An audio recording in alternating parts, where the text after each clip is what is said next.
Some of the things that your team has found, some of the crazy numbers, including the woman that walked away with about 30 million, right, etc. Well, we do find it sort of rather odd that there are quite a few people in the bureaucracy who have ostensibly a salary of a few $100,000, but somehow manage to accrue tens of millions of dollars in net worth while they are in that position, which is, what happened at USAID. We're just curious as to where it came from.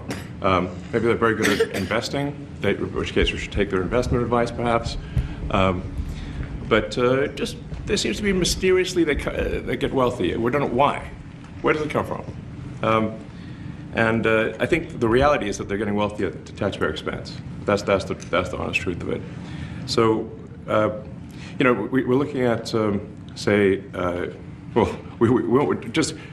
if you look at, say, Treasury, for example, basic controls that should be in place, that are in place in any company, such as making sure that any given payment has a payment categorization code, that there is a comment field that describes the payment, and that if a payment is on the do not pay list, that you don't actually pay it.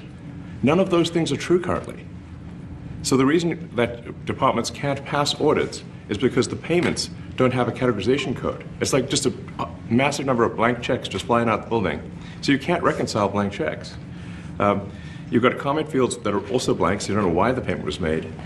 And then we've got this truly absurd, a do not pay list, which can take up to a year for an organization to get on a do not pay list.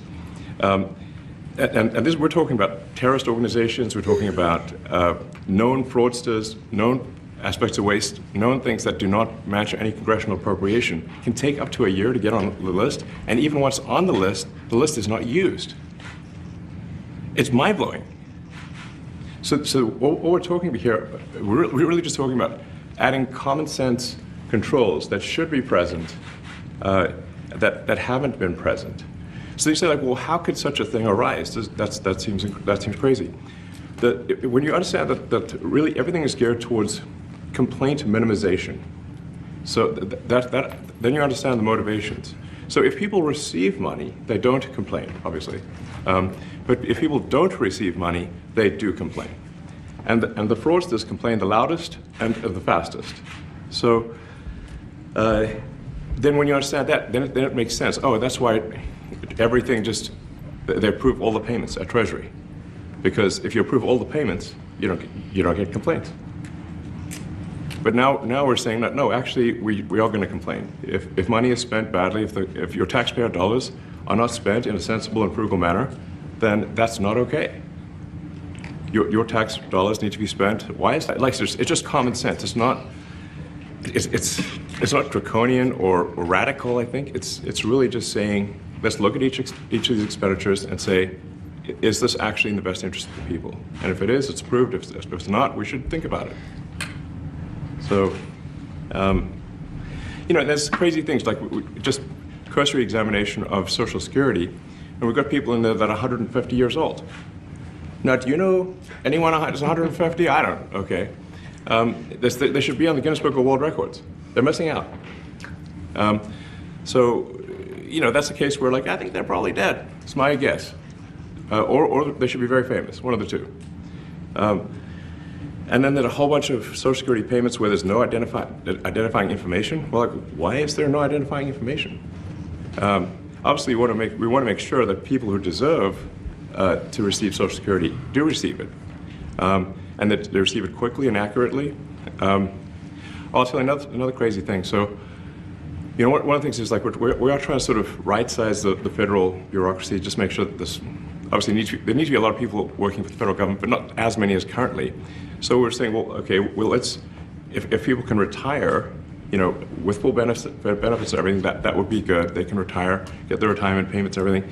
And then we were told, this is actually, I think, a great anecdote, because we were told, no, the most number of people that could retire possibly in a month is 10,000. We're like, well, why is that? Well, because all the retirement paperwork is manual on paper. It's manually calculated, then written down on a piece of paper. Then it goes down a mine. And like, what do you mean a mine? Like, yeah, there's a limestone mine where we store all the retirement paperwork. And you look at a picture of this mine. We'll post some pictures afterwards. And this mine looks like something out of the 50s because it was started in 1955. So it looks like it's like a time warp.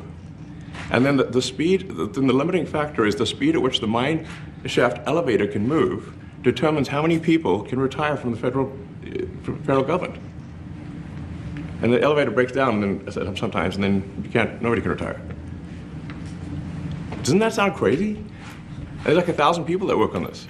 So I think if we can take those people and say, like, you know what, instead of working in a mine shaft and carrying manila envelopes to, boxes in a mine shaft, you could do practically anything else. And you would add to the goods and services of the United States in a more useful way. So anyway, so I think, that's an example. Like at a high level, if you say, like, how do we increase prosperity, is we get people to shift from roles that are low to negative productivity to high productivity roles. And so you increase the total output of goods and services, which means that there's a higher standard of living available for everyone. That's the actual goal. Everyone's very quiet, by the way. So are people normally this quiet? Your detractors, Mr. Musk. I have to what? Including a lot of Democrats. I have detractors? You do, sir. I don't believe it. Say that you're orchestrating a hostile takeover of government and doing it in a non-transparent way. What's your response to that criticism? Well, first of all,